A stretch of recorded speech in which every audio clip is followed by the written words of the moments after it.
তৃণমূলের কফিনে কি বসতে চলেছে শেষ পেরেক? ভোটের মুখে রাজ্য রাজনীতিতে বড় সড় বিস্ফোরণ। জট কাটিয়ে এক ছাতার তলায় ওয়াইসির মিম ও হুমায়ুন কবির। আর সেই জোট ঘোষণার 24 ঘন্টার মধ্যেই রাজনৈতিক ময়দানে কার্যত বোমা ফাটালেন হুমায়ুন কবির। আজ মুর্শিদাবাদে হুমায়ুন কবিরের জনসভাকে ঘিরে উত্তাল গোটা এলাকা। কংগ্রেসে বড় ভাঙন। বসিরহাটের প্রভাবশালী পীরজাদা খোয়াইব আমিন কংগ্রেস ছেড়ে যোগ দিলেন জনতা উন্নয়ন পার্টিতে। গতকাল মিমের রাজ্য সভাপতি ইমরান সোলাঙ্কির সঙ্গে দীর্ঘ বৈঠক। সেই বৈঠকেই চূড়ান্ত হয় জোট। আর আজ মুর্শিদাবাদের মাটি কাঁপিয়ে বিশাল ঐতিহাসিক জনসভা। মঞ্চে একসঙ্গে সদ্য জোটসঙ্গী মিমের রাজ্য সভাপতি ইমরান সোলাঙ্কি, আম আদমি পার্টির সম্পাদক ইমতিয়াজ মোল্লা সহ এক ঝাঁক বিরোধী নেতৃত্ব। মঞ্চ থেকে একটাই বার্তা, 2026-এর নির্বাচনে তৃণমূল কংগ্রেসকে গদি ছাড়া করতেই এই লড়াই। সভা মঞ্চে রাজনৈতিক বিস্ময়। বক্তব্য রাখতে গিয়ে আবেগে ভেঙে পড়েন হুমায়ুন কবির।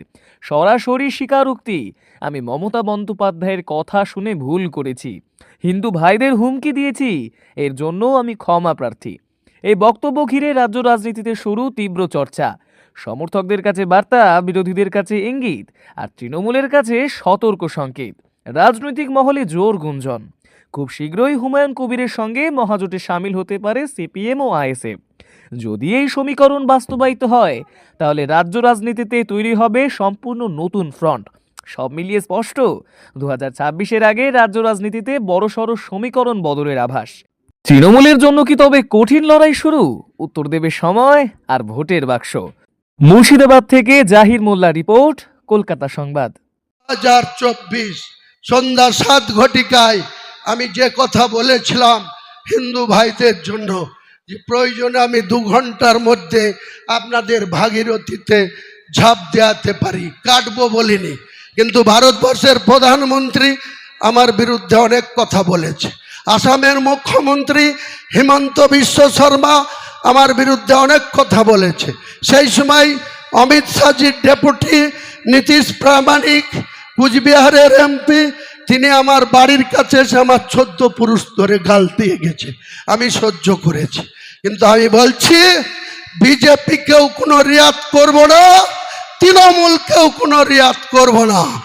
আমাদের পার্টি সবাইকে নিয়ে মমতা বন্দ্যোপাধ্যায়ের মৃত্যু ঘণ্টা বাজাবো ব্রিগেড ময়দান থেকে। ঈদের পরে আসাদুদ্দিন ওয়াইসি সাহেবকে নিয়ে এসে ব্রিগেড ময়দান থেকে মমতা বন্দ্যোপাধ্যায়ের মৃত্যু ঘণ্টা বাজাবো। তার সঙ্গে যদি আইএসএফ থাকে ওয়েলকাম, যদি সিপিএম থাকে ওয়েলকাম, না থাকলেও হুমায়ুন কবিরের কিচ্ছু যায় আসে না। হুমায়ুন কবির একাই লড়ে নেবে।